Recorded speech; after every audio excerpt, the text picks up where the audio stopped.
Hey everybody, this is David at Barnyard Bees, and today we're up here at the swimming pool, and I've been meaning to make a video on this.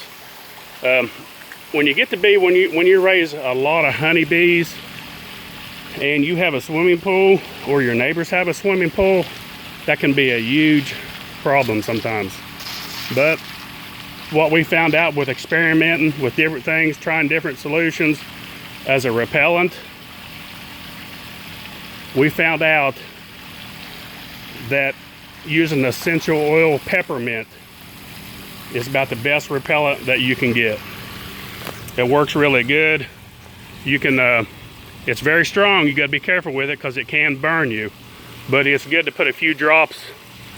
No, with the oil, it's always good to emulsify it. Put it in a blender with some water and blend it up really good. Maybe take you like a pint jar and put it in your blender and put about 30 drops, gonna make it a little bit strong, into a pint, and put it into a blender that you normally don't use, and emulsify it, and it'll turn milky white.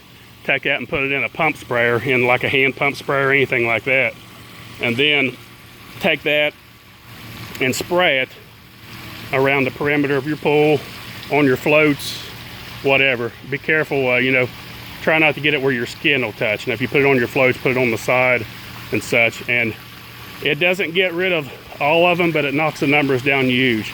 And the big problem that we have hundreds of hives here. So you got a saltwater pool. Bees love salt.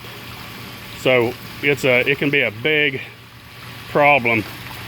Not such a problem if it's just a plain chlorinated pool, but our pool runs off of a salt system that's it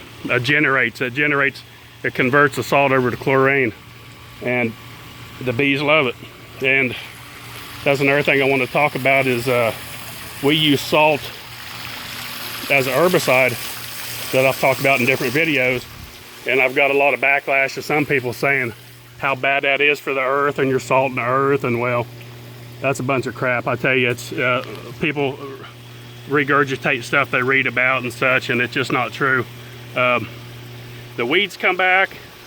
It's not a permanent kill. I know this by experience. We put 4 cups of salt, 4 cups of white vinegar, and into a pump sprayer, and it knocks the weeds out. But just like Roundup, if you don't come back in a couple more weeks and do it again, they'll grow back. So it's not a permanent like everyone talks about. A lot of people, you read that stuff, and when you read those comments, well, tell them to show you proof. And the proof is, you can see in my last video, and I talked about that I got to spray again, because guess what? The weeds grew back. And did it kill and make everything not grow? Nope. Same thing right here. We backwash our swimming pool right here, and the only dead spot there is where we run across it with a lawnmower in the truck. And that's why it's bare right there. But that water goes all the way down around in front of our camper. And in the summer, when we backwash a lot, when you backwash the pool to clean it out, the grass will die off. It turns, but it never dies completely, because the solution here is only 3,000 parts per million that we have in our pool, and the concentrate in that weed killer is no telling, because it's really, really high concentrated, and even it doesn't permanently hurt the grass. So I just wanted to put that out there, and I'll put the facts out there, and by proof, by experimenting, and not by just what somebody regurgitates what they read. So remember that when people start saying that stuff. Well, do experiments, and then of your own, if you don't believe it sometimes, and try it for yourself and see how it works. And if you're worried about salt and earth, just do your little section in the grass, and you're not going to destroy the earth by that much. It just it's crazy, a lot of that stuff that you hear, and people, something they heard. And but anyway, get back to the pool and the bees. There's always going to be a few. Now we haven't had any peppermint spread around in a while. People haven't been swimming that much because the pool temperature's dropping.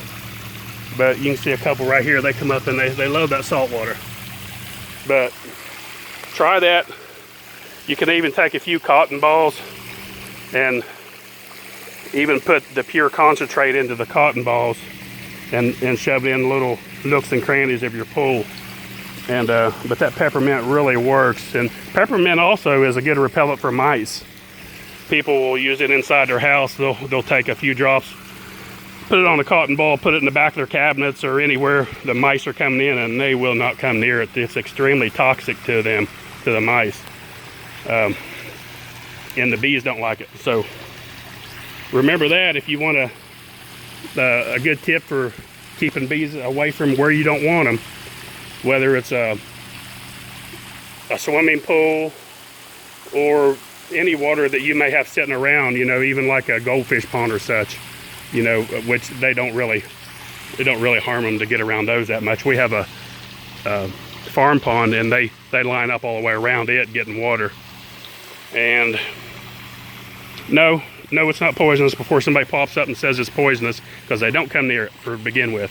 So when you put it around spots like that, they avoid it like the plague. So they don't come around and get it and poison our hive. No, they don't.